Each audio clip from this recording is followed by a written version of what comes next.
안녕하세요 여러분. 오늘은 건설 현장에서 일하시는 모든 분들에게 꼭 필요한 이야기를 해보려고 해요. 바로 추석 같은 명절을 앞둔 현장 자금 관리에 대해서요. 저도 건설업에 오래 종사하면서 명절 때마다 자금 관리로 고민하시는 분들을 많이 봤어요. 특히 70년대, 80년대, 90년대 조국 근대화 시대를 거쳐온 선배님들의 이야기를 들어보면 그 고충이 얼마나 컸는지 알 수 있죠. 그 시절에는 지금보다 훨씬 어려웠어요. 은행 시스템도 지금처럼 발달하지 않았고 전산화도 안 돼 있었거든요. 모든 게 수작업이었고 현금으로 직접 처리해야 했어요. 하지만 그 어려운 상황에서도 선배 건설인들이 지킨 원칙이 있었어요.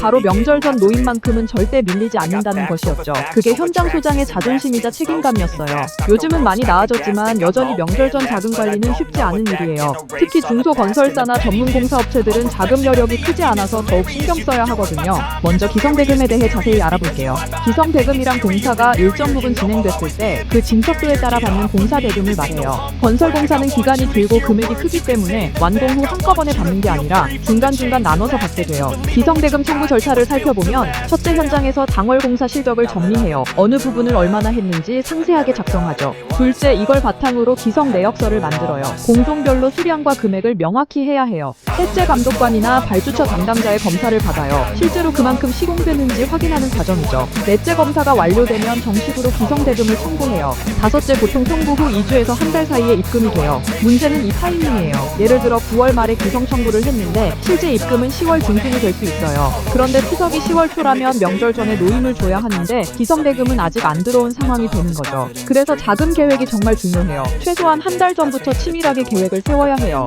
현재 보유 현금이 얼마인지, 명절 전까지 들어올 기성대금이 얼마인지, 나가야 할 돈은 얼마인지 정확히 파악해야 하거든요. 노임 지급에 대해서도 자세히 알아볼게요. 건설 현장 노임은 크게 두 가지로 나눠요. 일용직 근로자와 상용직 근로자예요. 일용직은 하루 단위로 일하고 보통 주급이나 월급으로 받아요. 상용직은 월급제로 운영되죠. 명절 전에는 두 그룹 모두 정산을 해줘야 해요. 특히 일용직 근로자들은 명절 귀향 자금이 필요하니까 평소보다 더 신경 써야 하고요. 노임 계산도 꼼꼼하게 해야 해요. 출력 일수를 정확히 체크하고 연장 근로나 야간 근로 수당도 빠짐없이 계산해야 해요. 요즘은 건설 근로자 공제회 시스템을 통해 관리하는 경우가 많아서 예전보다는 체계적이에요. 자재대금도 큰 부분이에요. 건설 현장에서는 레미콘, 철근, 목자재 등 다양한 자재가 필요한데 보통 외상으로 받아서 월말에 정산해요. 명절 전에는 자재상들도 자금이 필요하니까 조기 정산을 요청하는 경우가 많아요. 우선순위를 정해야 해요.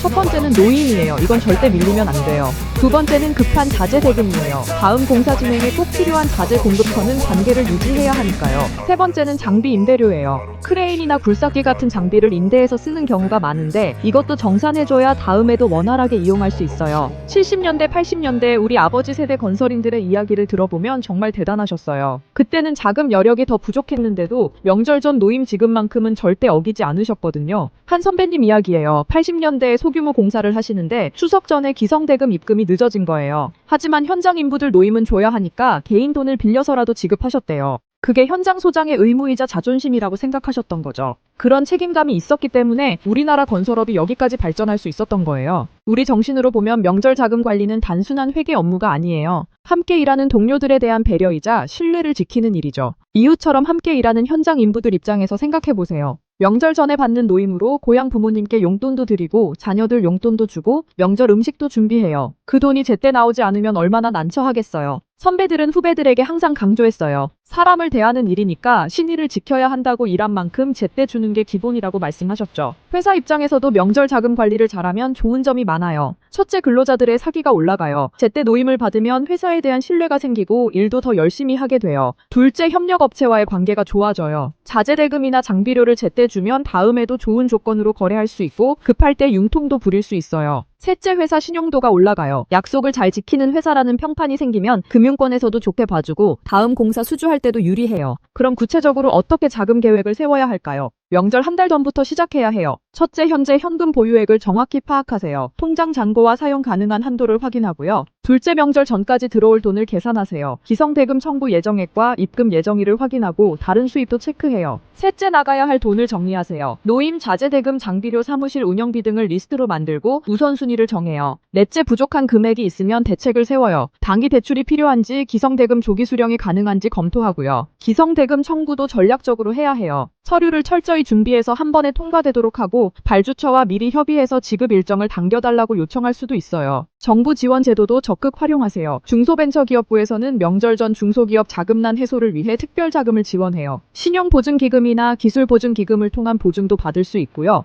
은행과의 관계도 평소에 잘 관리해두면 명절 때 도움이 돼요. 거래 실적이 있으면 당이 운영자금 대출을 빠르게 받을 수 있거든요. 현장 내에서도 절약할 부분을 찾아보세요. 불필요한 지출을 줄이고 자재 발주도 딱 필요한 만큼만 해서 자금 회전을 빠르게 하는 거죠. 하지만 명심하세요. 노인만큼은 절대 깎거나 늦추면 안 돼요. 일한 만큼 정확하게 제때 주는 게 원칙이에요. 여기서 타협하면 현장 분위기가 나빠지고 나중에 더 큰 문제가 생겨요. 동료 현장 관리자들과 정보도 공유하세요. 어느 은행 조건이 좋은지, 어떤 지원 제도가 있는지 서로 알려주면 모두에게 도움이 되잖아요. 이런 게 바로 우리 건설인들의 정신이에요. 명절이 지나고 나면 사후 관리도 중요해요. 실제 지출 내역을 정리하고 계획대로 됐는지 점검해보세요. 문제가 있었다면 다음 명절에는 개선할 수 있도록 기록해두고요. 그래서 어쩌라고요. 우리 모두 명절 자금 관리 철저히 해서 현장에서 일하는 모든 분들이 마음 편히 명절 보낼 수 있게 해야죠. 그게 현장 관리자의 책임이자 우리 건설인의 자존심이니까요. 구독, 좋아요, 댓글로 여러분의 노하우도 나눠주시고 공유로 더 많은 건설인들에게 도움 주세요.